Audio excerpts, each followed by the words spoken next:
Hello learner, आज हम जिस बुक को समराइज करेंगे वो बुक है हाइपर फोकस। इसके ऑथर क्रिस बेली हैं जो कि एक Canadian writer and productivity consultant हैं। इनका जन्म 1989 में हुआ था। क्रिस बेली को आज से कुछ साल पहले फोकस करने में बहुत प्रॉब्लम होती थी। वो इसलिए होती थी क्योंकि क्रिस के अनुसार उनकी लाइफ सीरीज ऑफ स्क्रीन बन चुकी थी, यानी कि सुबह से लेकर रात तक क्रिस स्क्रीन के सामने ही रहते थे।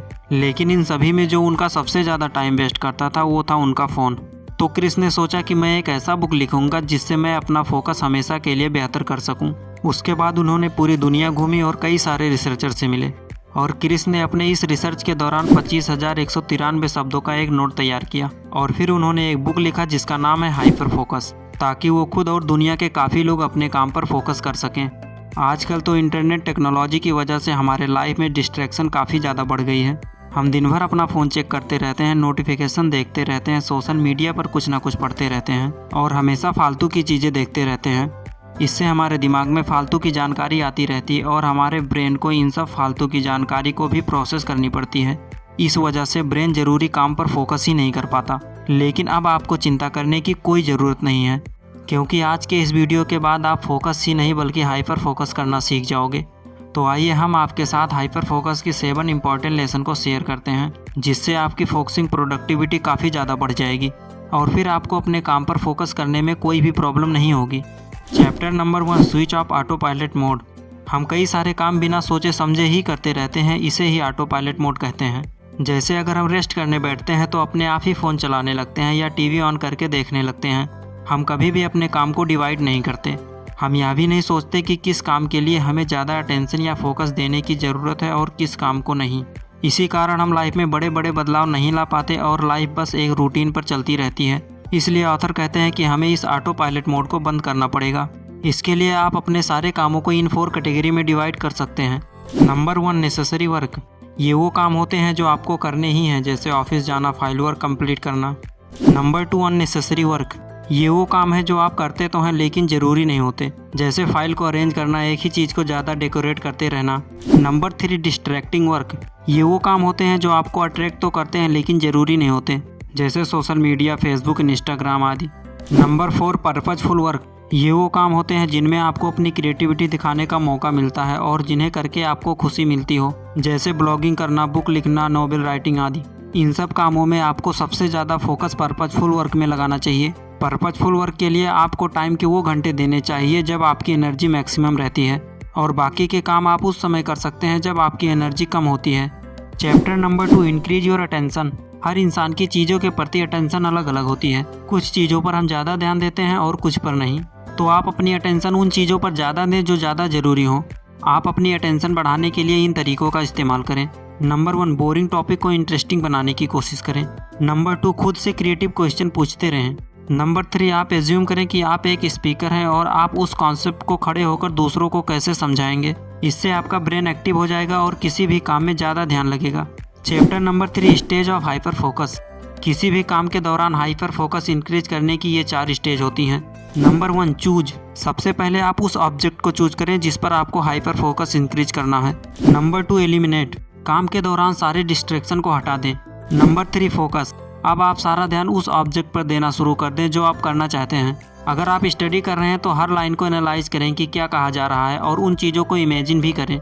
Number 4, refocus. अगर आपका ध्यान भटक जाए तो जल्दी से उसे वापस ले आएं।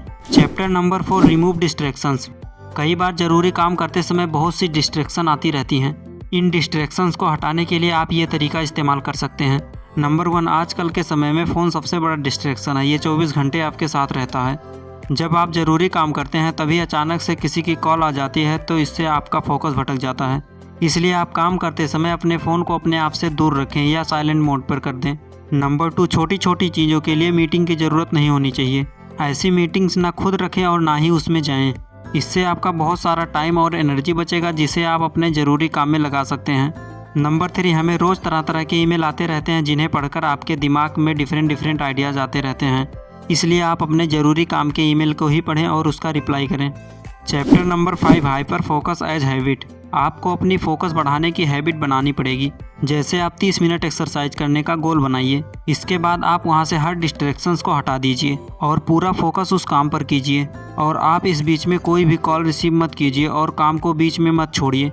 ऐसे ही अगर आप एक राइटर हैं और आपको कुछ लिखना है तो पूरे फोकस से लिखिए और यह देखिए कि आपकी कंसंट्रेशन सबसे ज़्यादा किस टाइम पर होती है। कुछ लोगों का फोकस सुबह सुबह अच्छा होता है, ऐसे लोगों को सुबह जल्दी उठकर राइटिंग का काम करना चाहिए। जबकि कुछ लोगों की कंसंट्रेशन शाम के टाइम अच्छी होती है तो उन्हें उस समय राइटिंग का काम करना चाहिए। बहुत सारे राइटर्स हाइपर फोकस की मदद से बड़े बड़े नॉवेल्स लिख पाते हैं और साइंटिस्ट अपने आविष्कार कर पाते हैं, वह अपनी दुनिया में ही लीन होते हैं। वहीं बहुत सारे लोग गप्पे मारने में ही अपनी एनर्जी वेस्ट कर देते हैं और अपने दिमाग में फालतू के थॉट्स भरते रहते हैं। इसलिए अगर आपको कुछ क्रिएटिव करना है तो अकेले खुश रहना सीखिए। Chapter number 6, recharge your brain. कई बार कॉम्प्लेक्स काम करते हुए हमारा दिमाग थक जाता है और इससे हमारा ध्यान भटक सकता है और फिर हम उस काम को अच्छे से नहीं कर सकते।